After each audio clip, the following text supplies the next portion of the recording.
Welcome to the Golden Age of Cardboard podcast, where we remember a time when stacks of cards were held together with rubber bands and Mickey mantles were put in bike spokes. We hope you will enjoy and reminisce as you come along with us as we tell stories about the baseball cards from the Golden Age of Baseball. We will examine the state of the vintage baseball card market and talk to some of the greatest collectors in the hobby. You won't be hearing us talk about any chrome or shiny cards here. Now, to take you on this retrospective journey, here's your host, direct from the shallow end of the gene pool, my son, Mike Moynihan.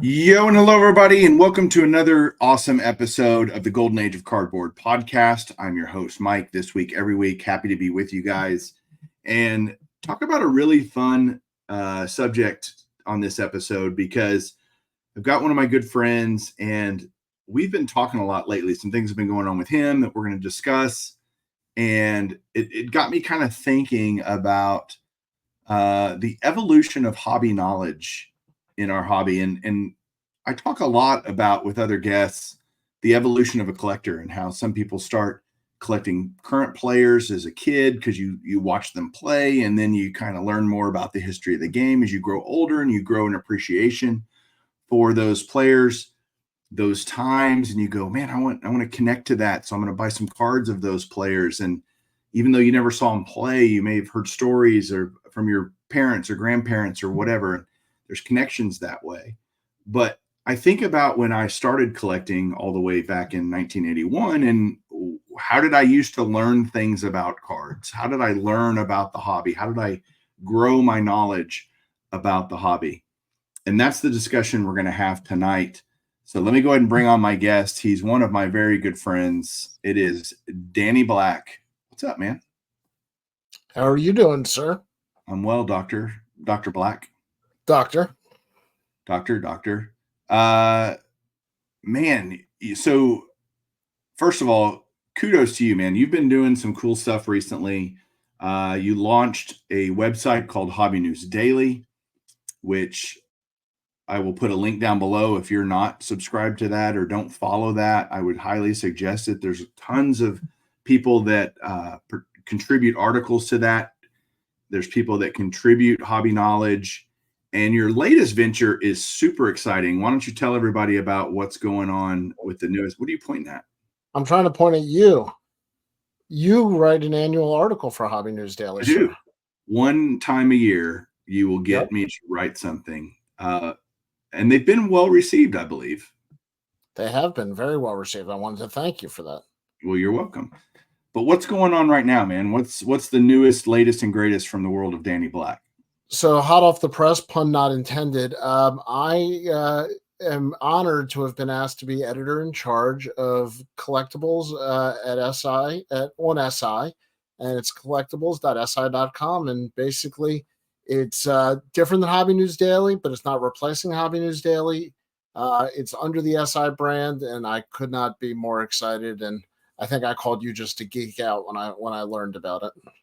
You did. I'll actually share with you guys what the website looks like, because it's a link through Sports Illustrated, and it's got a lot of great articles already. You guys have been launched for a little over a week. Is that right? Yeah, we soft launch last week and full launch this week. Nice. Yep. So what's the goal with this? Just to have a bunch of different articles about the hobby, or what's kind of the goal here? So we really want to combine, as you can see, the Bryce Young news came out today that he's going to be benched. So automatically you look at card prices, and we noticed almost immediately that auctions for his rookie cards were going at a lower price than even last week. And that's just one of those articles that we can get out there quickly. When you have the engine of a company like Sports Illustrated powering you on the internet, people find your articles quickly, and we can stay up to date on really combining the sports world, the hobby world. It's very hobby centered. We talk about auctions. We talk about a lot of the stuff that you and I are going to talk about tonight and educating people and hobby knowledge. But definitely, with the power of the On SI brand behind us. Fascinating. First of all, awesome and so cool. There will be a link down to that also below if you want to go check out and see kind of how they've started off. There's a lot of great stuff there. I mean, Sports Illustrated to me is and probably always will be a magazine, right? An imprint magazine. I had a subscription for years and years and years. Always looked forward to the swimsuit issue. I'm not going to deny it. The old Kathy Ireland and Elle McPherson days, man, those were great. Cheryl T, man. Okay, all right, enough of that. How about Eddie Matthews? What a great issue that was. The first issue, 1954, was Eddie Matthews on the cover with 54 tops inside of it. Absolutely, just think of it as a magazine, and the way our world has evolved, which is kind of the point of this whole episode, is the world's changed a lot, and we've gotten a lot more digitized. We've gotten a lot more computer oriented, and also I think we've gotten very instant. Like, man, if something happens in the sports world, you can find it 50 places in 30 seconds, after the news breaks. It's everywhere, and it blankets us with information. And I think it's important to be a discerning knowledge consumer, right? Not just to, try to get multiple sources, try to, in terms of hobby knowledge, especially. And because I've made flubs when I call a certain card something and it's really something else, not because I meant to be misleading or whatever, but I've done it on Chasing Cardboard multiple times where I'm so excited and I'll look at a card and I'll call it a this and it's really a that, and of course I know what it is. I just, in the moment, goof up. And so that happens a lot. But I want people to be discerning of that and therefore have multiple sources. And we're going to go through a bunch of those.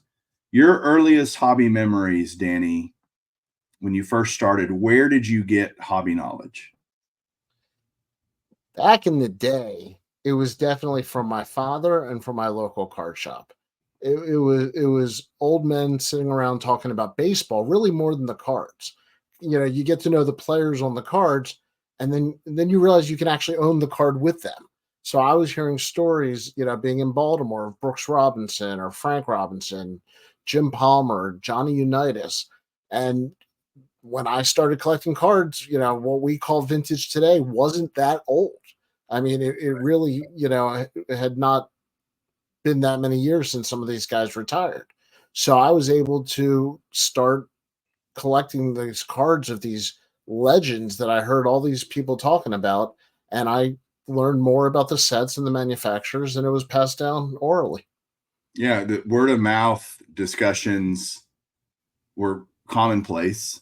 And there's a lot of parallels between that and how you could buy cards too, but I don't even want to get down that road.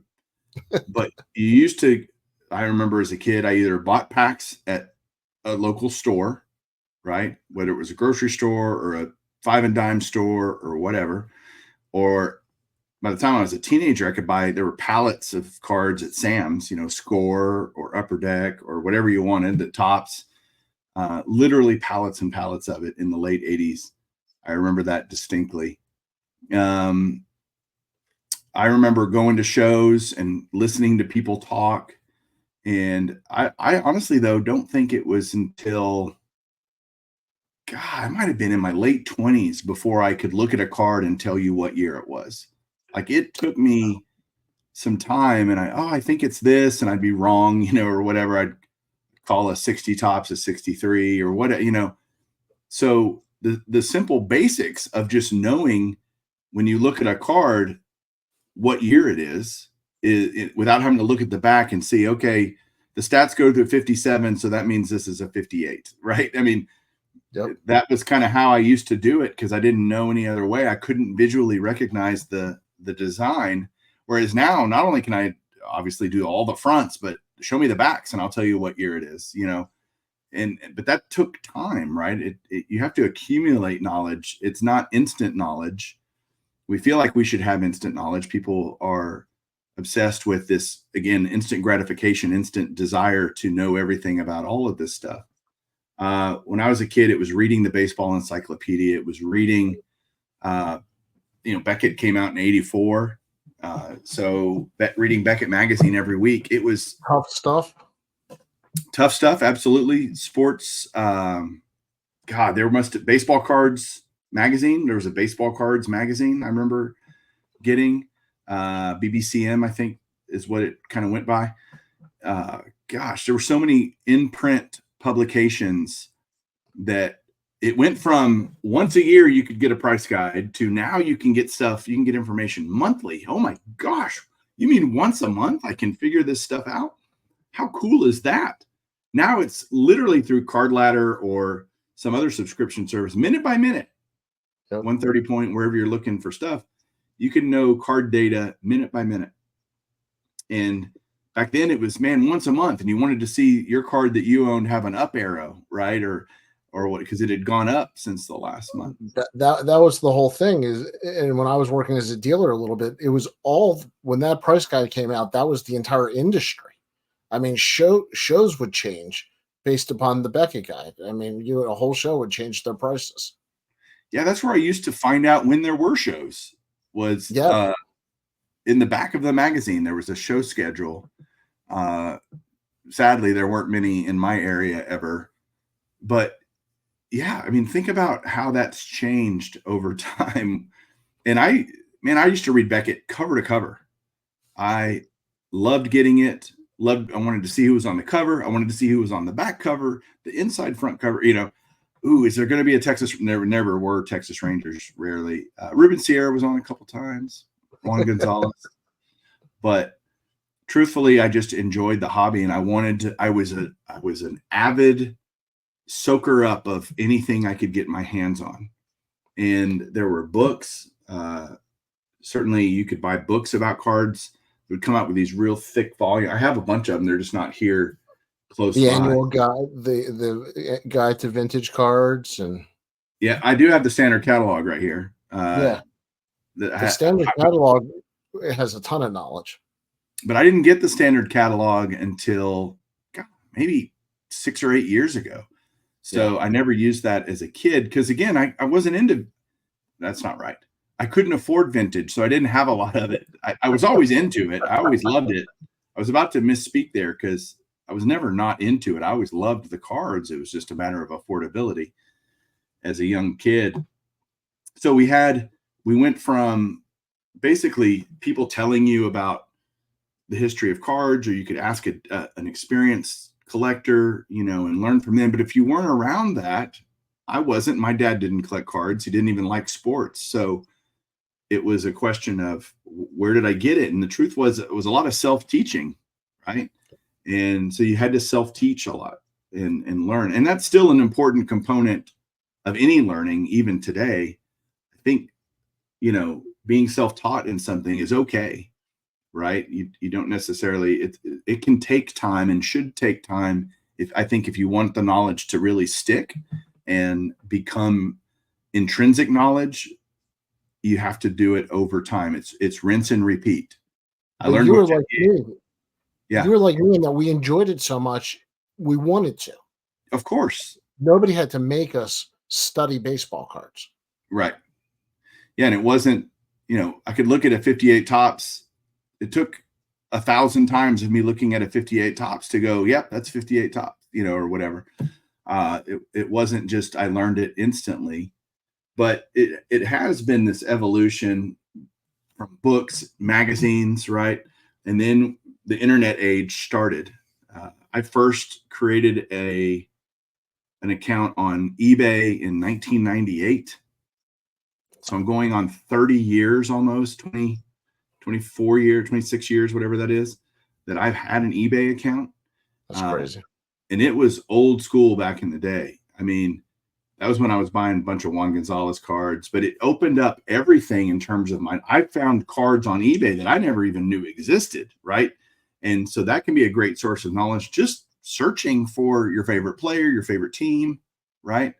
And I seeing think what that pops up. I was about to say, I think that started the whole next cycle in knowledge.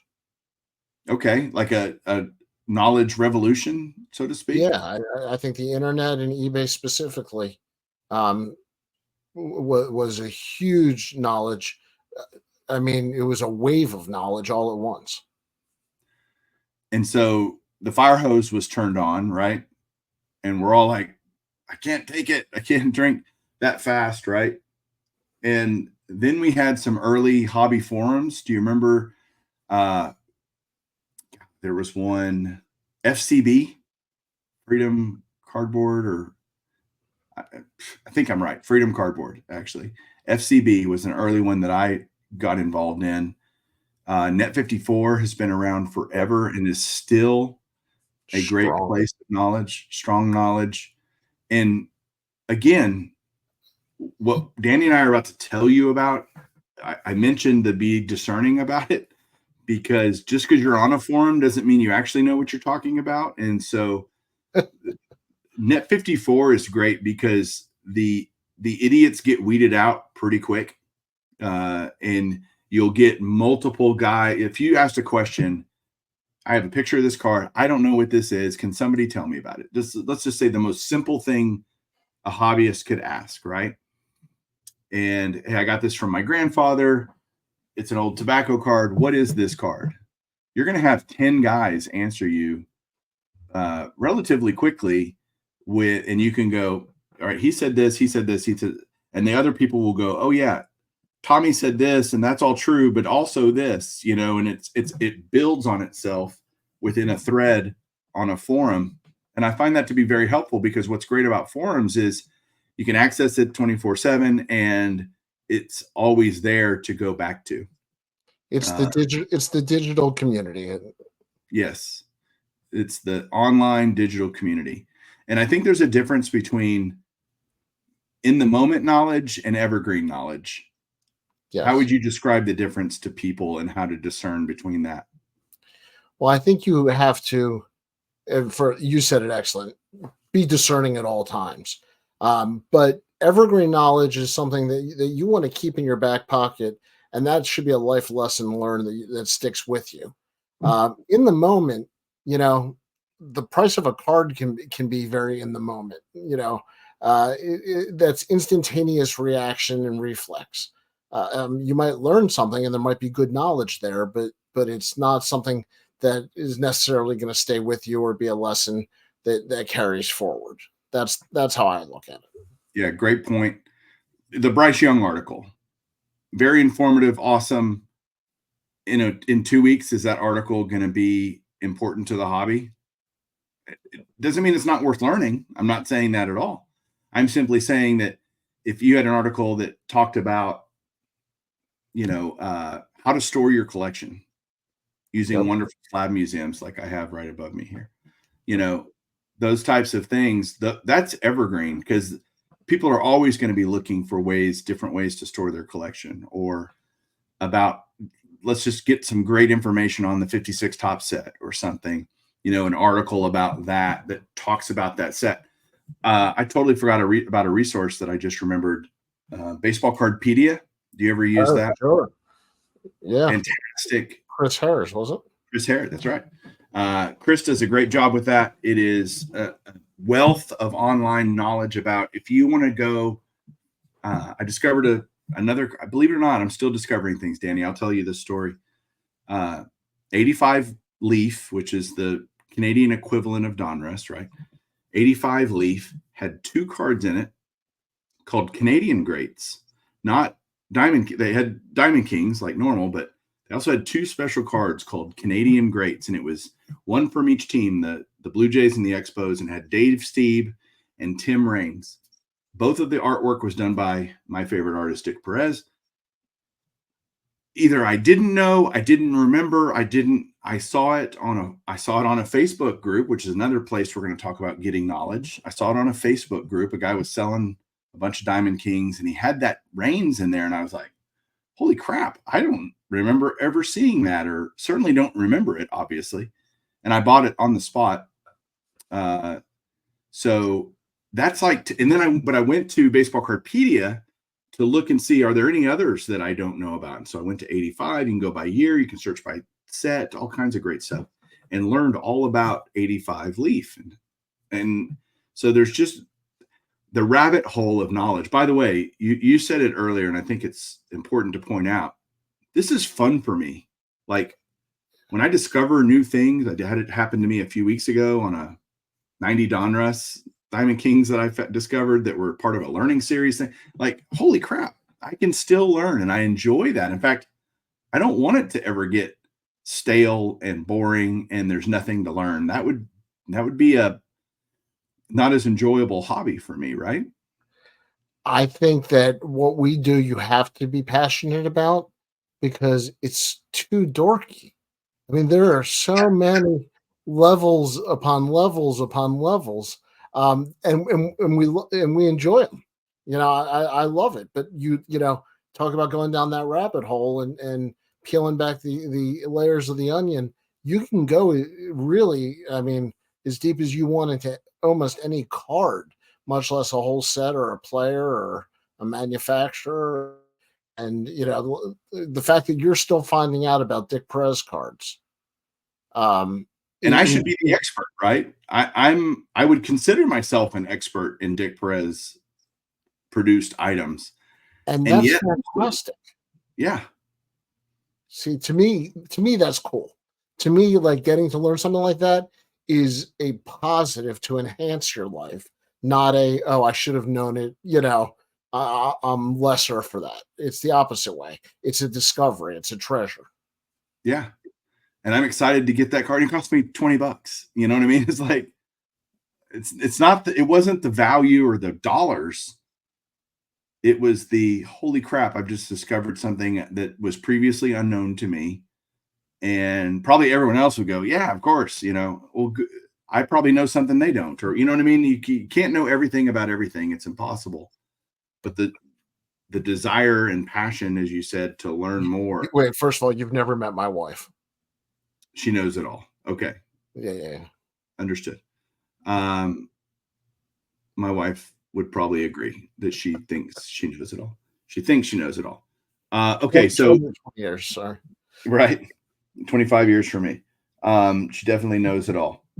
So then we go from, we get it. We had this knowledge revolution with the internet, and it starts really with forums. I think was a big place. A lot of online marketplaces started opening. Beckett Marketplace, right? That Beckett not only was a magazine at that time, but they started selling cards on the web.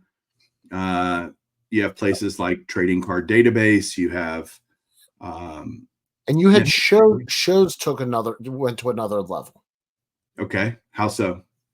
I think you went from shows at a firehouse or a VFW, a lot more local town shows.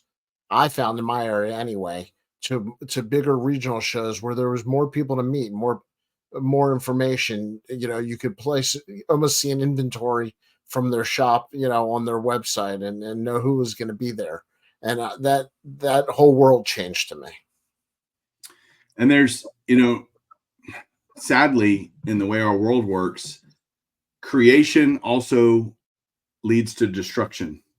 And so what I think we saw during that, the hobby converting to a more online presence, I used to have 6 or 8 hobby shops in my town. There are 0 today. And so it's a shame. Why do you have to, and look, there's a lot of great brick and mortar shops. I wish I had one that I could go to and hang out at.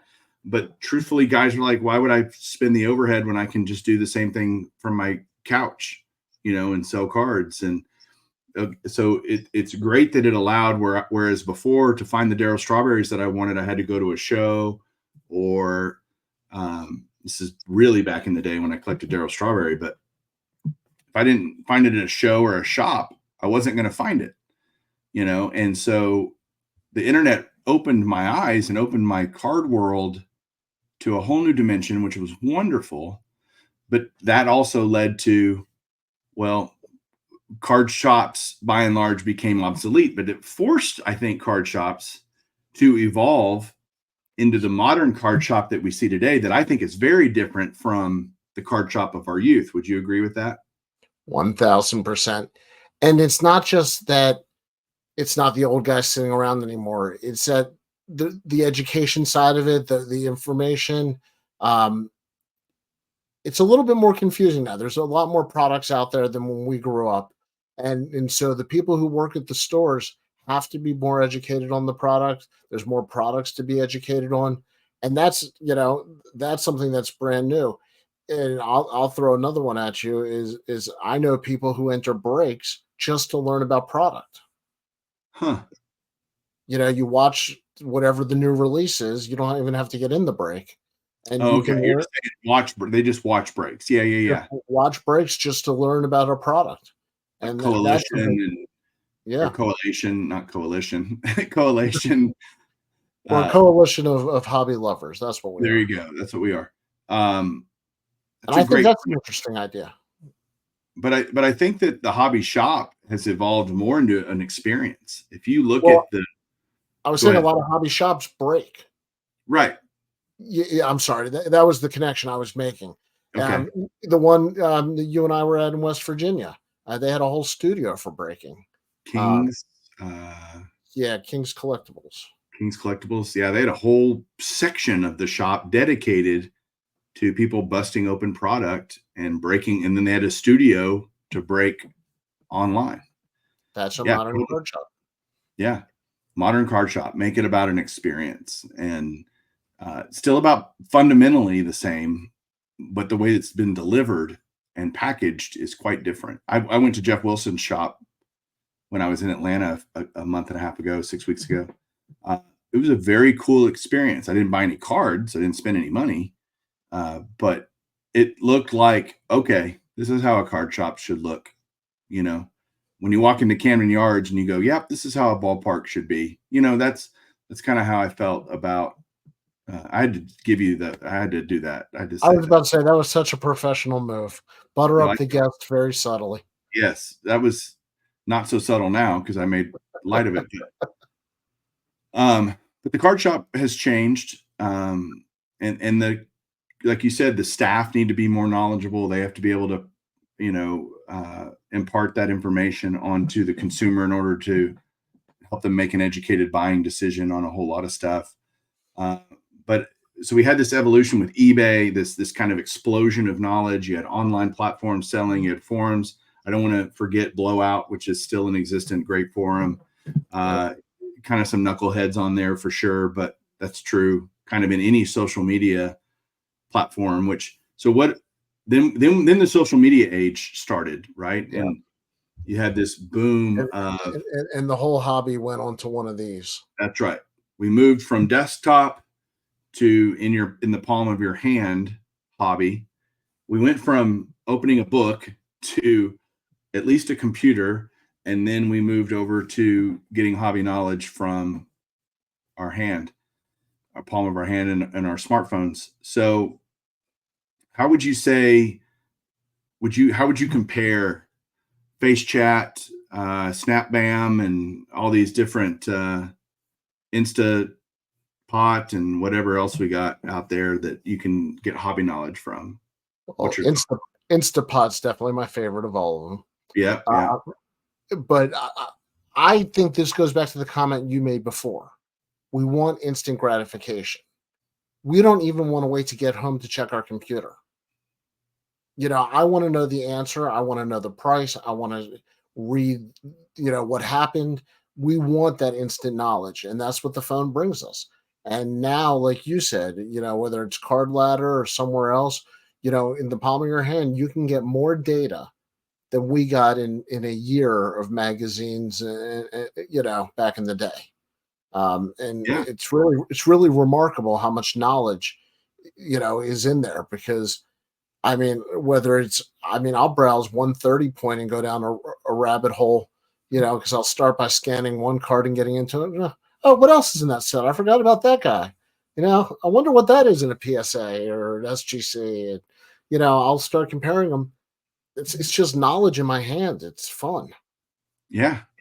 Would the 16-year-old Danny want as much information as is available today. Wow. I don't know that I could have ever envisioned this world. You know, Zero chance we could have. There's no way we No. could have believed it.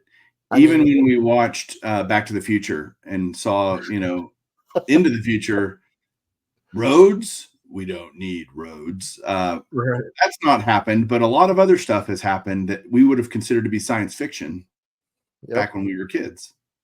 And what scares me is that we're now past the date of the future from Back to the Future. Oh, that's true. Yes. Yeah. Way past it, actually. I know. I want my flying hoverboard. So to your point about the knowledge and going through that, do you feel that people are learning the same knowledge now that they were learning back then, or has the knowledge that's being passed on and taught, has that changed within itself?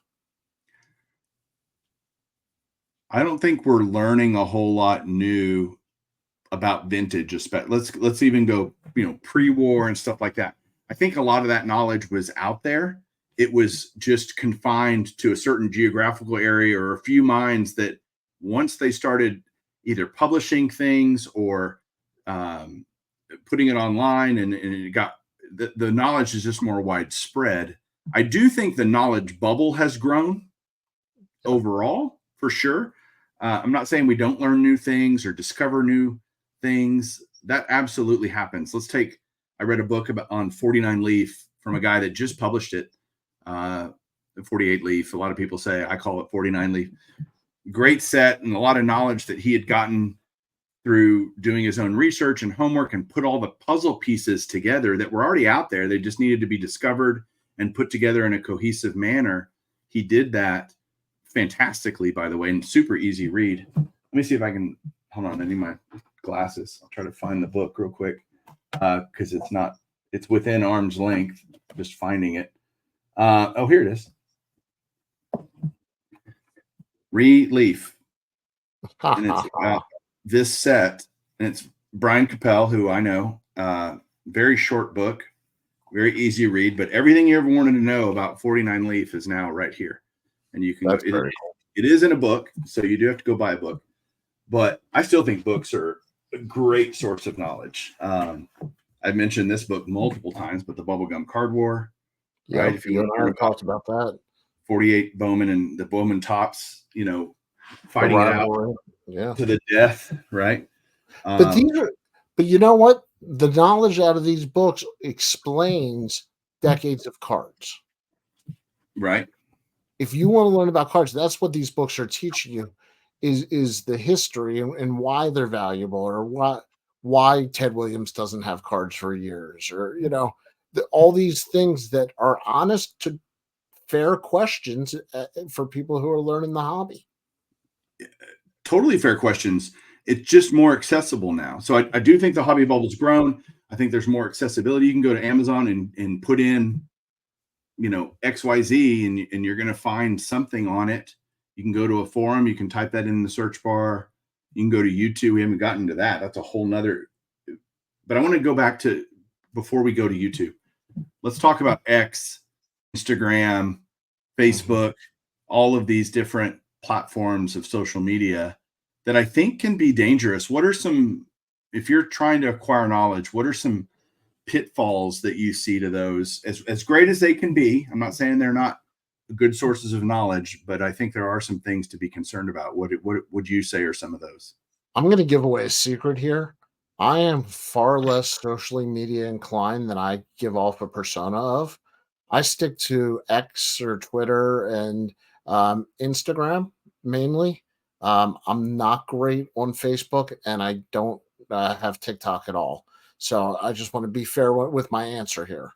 That being said, I love the Twitter X platform. Okay. I think it's the original place the hobby grew on social media. There's so many people I know that have stayed in that part of social media that are in the hobby. Instagram's probably second because you are getting a lot more visual content. You are getting more video content, and there's stuff there's more there, but I don't always want the more there. It can be overwhelming. And getting back to being discerning, sometimes I want a little less pizzazz and a little bit more meat on the bone. Let me ask you a couple of questions about X or Twitter, for example, because I don't use it. I have a Twitter account. I can say that I am as novice a user as there is out there and very uninformed, but I want to ask some questions. So in the example I gave earlier, I have a card from Gramps, that I want to find out what the heck it is. If I just took a picture of that card and put it on X, how do people see my post and be able to help? You know what I mean? How does that get put out into the Twitterverse? This is going to sound like I'm blowing smoke. You would have followers. I mean, if you put yourself out there and wanted to gain followers, you would have followers. You could post something and you would get 1 million responses right away. Okay. Other people, you build relationships and you build up over time and you get, friends with people and you have your followers, but then you might be DMing specific people as opposed to just putting it out in the ether. Okay. That's fair. I see. I look at it so differently, and maybe it's the wrong prism to view it, but I see Twitter as a place where people bitch and show their big hits. They'll put a picture up, and Instagram's largely this way too. It feels like such a short connection, like you have 180 characters or whatever it is for a Twitter. I guess it's expanded now, but you know what I mean? It just feels like such a simple transaction, such a short-sighted transaction. But I don't like people that much, so it's really convenient. I'm going to actually pull up my Instagram. By the way, if you want to follow me on Instagram, I don't post a lot, but if you want to ask a question, would love you to send it on Instagram, which is @BaseballCollectorMike is my Instagram handle. And what I'm looking for, I have 1,997 followers on Instagram, and I haven't posted since I don't even know how to tell a date of when I did that. It was a long time. I think for you, it just gives the president. I think it says Reagan administration. Right. It was the Reagan administration the last time I posted. But I have almost 2,000 followers on Instagram just by saying it on this. And I get DMs on Instagram. It's people reaching out, hey, love the show, or I have this question, and I get questions daily through private through direct messaging. I miss the days of YouTube having direct messages. That was in the infancy of, did you know that YouTube, you could direct message a content creator? I used to be intimidated by that. Oh, really? Yeah. I don't know why Twitter seems more friendly to reach out to somebody. Okay, that's fair. And I would think Instagram is the same way, right? It creates an environment of, maybe not so intimidating. I would say the negatives are, to me, just again, that it feels very like a short transaction, but you can build relationships anywhere. Facebook groups are another great place. Sorry, I know you want to say something, but let me bring up Facebook private groups, whether it's vintage. You can find a Facebook group on any area of cards that you like. I'm in a group that's Diamond Kings 82 to 96, and it's a private group, and that's where I found the Tim Raines card. So anything you want to vintage and certain years and teams and whatever. What were you going to say earlier, Danny? I'm sorry, I interrupted. No, I was just going to piggyback on once again about being discerning. That should be who you follow. You should not follow everybody who's ever owned a baseball card. Right. They are no more intelligent for owning a card than you are. Follow people who are reputable. Follow people who you do care about their opinion. Follow people who do educate, because they're out there. If they're just showing off cards that they spent money on or say they spent money on, it's probably not worth having in your feed. And you can turn that off and on as you so see fit. Yeah, you can mute them if you don't want to hurt their feelings, or you just don't follow them. Okay. My knowledge of the mechanics of it is limited, so I'm going to play dumb, and it's not really playing. I really am. I did stay at a Holiday Inn Express last night, though. Right. Okay. Do you want to talk about YouTube or podcasts? Because I think those are other great sources of knowledge that have evolved over the years. What do you think? I think let's go chronological order. I think the podcast probably came first as a It's mainstream it's the briefly. chicken or the egg. Yeah. What do you Okay. think? I think YouTube, because I've been on Okay, YouTube since '07. then go for it, old man. Uh, Obviously, I'm a huge YouTube proponent. I've been producing videos for a decade solid, and then sporadically prior to that, and I, it's been an amazing source of knowledge for me and watching people. And it's easy to become discerning on YouTube. I think there's people, I'm going to use this. I don't even care. I'm just going to say it. So people that follow Jab's family, I did at the beginning. And then I went, God, this guy's full of crap, you know, and I don't like him. And so I stopped following him. And so YouTube's easy to get away from if you find either someone's personality or their demeanor or their knowledge just being either misleading or just flat out wrong. You can get rid of it and find someone else. And you find these people that really know their stuff and are eager and excited to educate the masses through through a medium of YouTube. And although you can do videos on Instagram and stuff I still think YouTube is kind of the go-to video medium that people use. Even if you have Instagram, there are guys that I know that are Instagram only, and they have 100,000 followers or whatever, and that's cool, and that's great that is still a source for that. But I have found YouTube to be amazing. I used to watch videos. I used to be a lurker, Danny, back in the day, in the beginning, and I would just watch, and I'd Did you see have guys. some Rangers name, or did you same screen name you have now? I've been Or baseball collector since oh, you have it. the jump, which is why I'm baseball collector, because back then that was a name that wasn't taken or well known by anybody. People say, why are you just baseball collector? Well, because I have more than cards. I mean, I have memorabilia and autographs and all kinds of stuff. So I said, well, I'll just be baseball collector. That was kind of the genesis of it, because I love all baseball stuff and I collect baseball stuff. And so, yeah, that was the name I chose back in the day.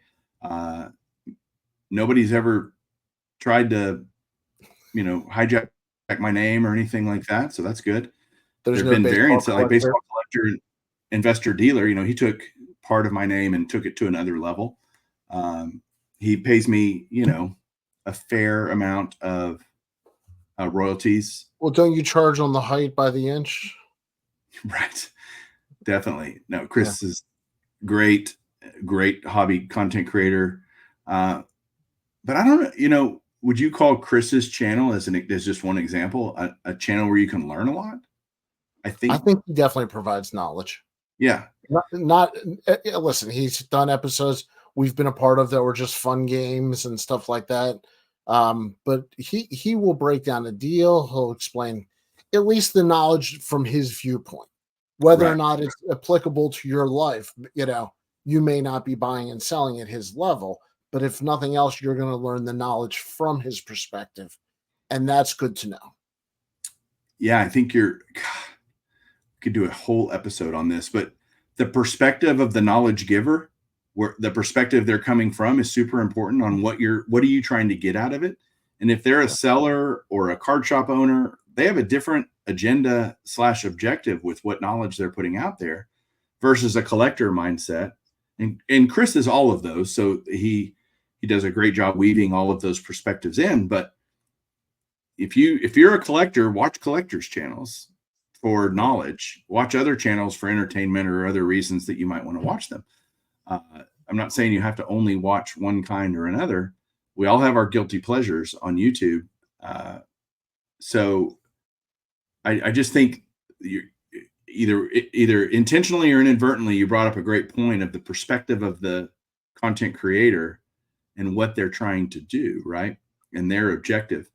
I try to just show cool cards and talk about them and my experience with them, right? So I disagree. When you describe a card, you do give the information. Okay. I mean, your show you. gives off knowledge. I mean, you have fun with it. But there's definitely knowledge passed on.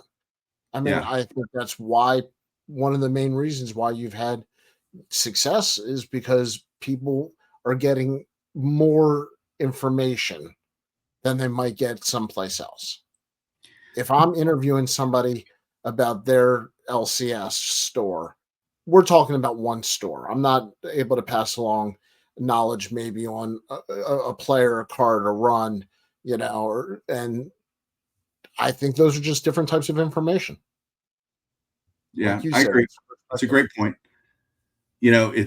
I do look at some people who put videos on YouTube. I don't like the word content creator. I've used it several times. I think it's relatively silly. People that put videos on YouTube, it is fascinating to see the channels that have a lot of subscribers and those that don't.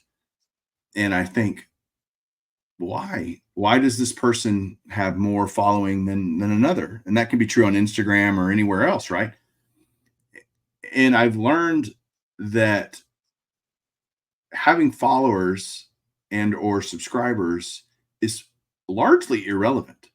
It's how many people are actually watching. And so if you have 5,000 subscribers on YouTube and you're getting 4,000 views per video, your engagement is incredibly high. The people that like you really like you. And I'd rather have 4 quarters than 100 pennies, right? I'd always rather have 4 engaged seekers, knowledge sharers, partners in collecting, right? Than 100 people that just watch, never comment, never anything. That to me is kind of not the point. I don't want people to watch just to watch. I want people to watch to engage and to build that relationship. As superficial as it might be, although I've met hundreds and hundreds and hundreds of people that follow the podcast and or my YouTube channel, all of which are great people. I've enjoyed meeting every one of them. I want more than just a watcher. Do you find yourself thinking about the message you want to get across in every episode? No, I mean, is there a conscious no? almost rarely do I. Honestly, rarely. Okay. Uh, I I've told this, I don't know, dozens of times, even on this show, but I want to be engaged. I want to be educational. I want to be inspiring, or I want to be entertaining. And the best videos to me are videos that do all three. And I've heard it. Hey, let's take an example. I show a card. Wow, I've never seen that card before. I want to go buy a card of that player or that set or whatever. And man, it was so much fun hearing your passion, and they were entertained, right? So to me, that's the trifecta of what makes good content, period. Whether it's in print, online, video, whatever, be entertaining, be educational, and be inspirational. And never from notice I didn't use the word influence. That's not the goal for me or most people that I know. I don't want you to buy it just because I said so. I want you to buy it because you also think, wow, I never knew about that. That is so cool. I love that. I want to go buy something like that.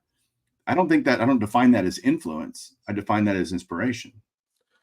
No, but if somebody is influenced by the education, that's fine. But they shouldn't be buying it and looking at anybody on YouTube as somebody who's giving advice that you have to follow. This is not, life advice, financial advice. I mean, we're talking cards. Yeah. And I think that's Here's important. what I like, right? This is kind of a typical theme, right? It's Right. the theme you do. Here's what I like. Here's why I like it. Yep. But that's your perspective. Correct. Right. And it's my opinion. And YouTube has changed significantly over the years. Truthfully, it's gone from a very small platform, right? I mean, if you had 1,000 subs back in the day, you were gigantic in the card niche. Is it niche or niche? Depends on how pretentious you feel like being. Niche. I'm not feeling quite pretentious today. In the hobby world, channels were smaller. There was a much more ingrained community, and it was all about it seemed like every video was either people showing off their card rooms, right? How they store, how they collect, and showing off. They would just trade care packages back and forth. It was this nonstop.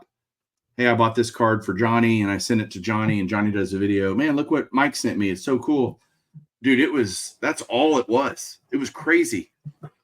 And then it evolved and nobody talked about money. Nobody monetized their channels. It was akin to, burning the American flag to turn monetization on. You were selling yourself out to the devil at that point. It's not even. I received some criticism when I started taking sponsors. Yeah. I mean, I always looked at it as that seems silly to me. If YouTube's going to run ads anyway, I might as well, and they're going to pay me, and you can skip them or buy YouTube Red and not watch any of it or whatever. Fine. I'll just take the free money, not free money. I have to produce content, but you know what I mean? I would do content even if they didn't pay me. Exactly. I don't do it for the money. It's just, why not take a few $100s a month, to buy an extra card or two that I want.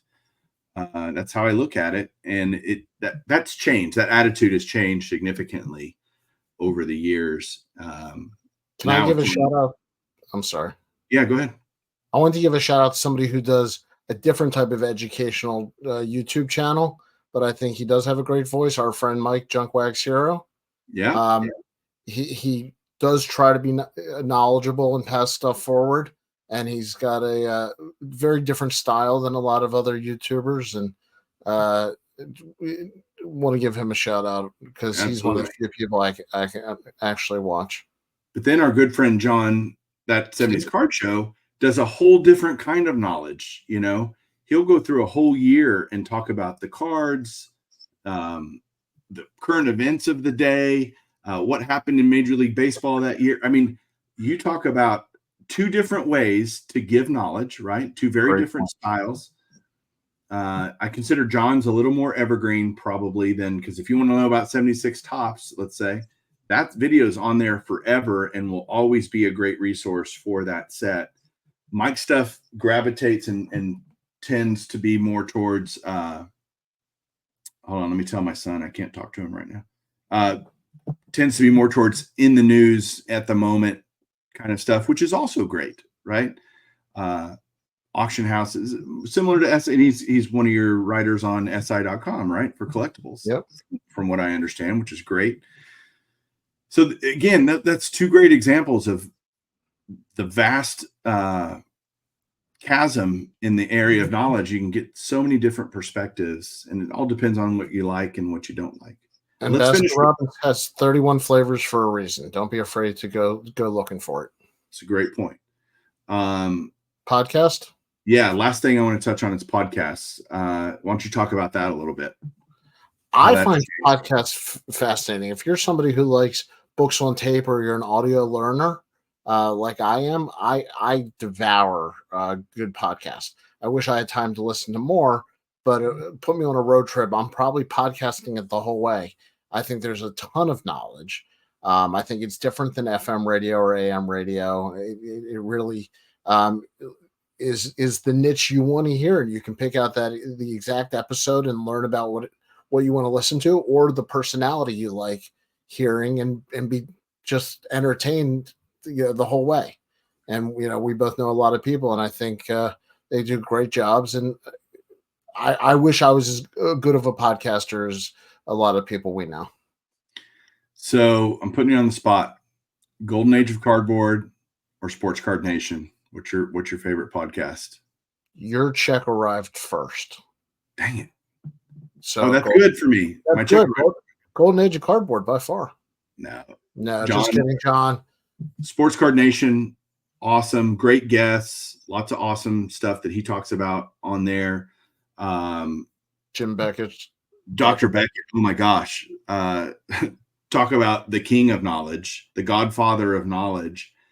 When he and Rich Klein talk, you get these guys that have experience so much experience in the hobby, and they bring that to us for free and say, here, let me share a little nugget with you.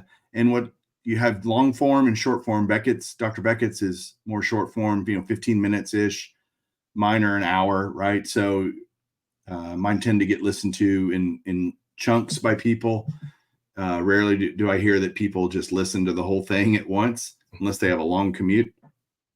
But if you or search in whatever podcast, Apple Podcasts or Spotify or wherever, Google baseball cards, Google football cards, Google vintage, whatever it is that you're into, I think you'll find some things and you try them out and you see what fits, right? That's the biggest thing about any of these platforms is we're telling you about all of these to encourage you to try them. I've never tried that. Well, go try it. It may not be for you and you may give up on it because it's not doing it for you, but why not try it?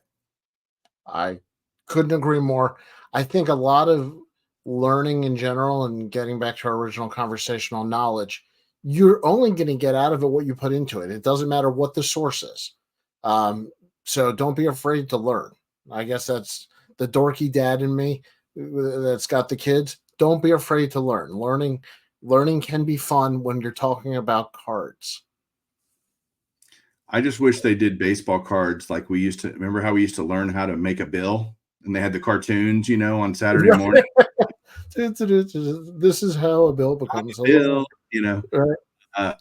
What were those? Schoolhouse rocks? That's what they were. Yeah. All the different schoolhouse rocks. We should have baseball card rocks. And Right. dude, if somebody did that, we just came up with $1 million idea. If somebody did that and did it kind of in a retro format. 1957, the first year of color photography.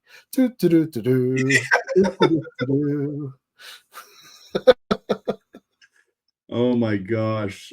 I think it's brilliant. Brilliant. If only I was a cartoonist and I can draw a stick figure. That's about it. If only I could sing.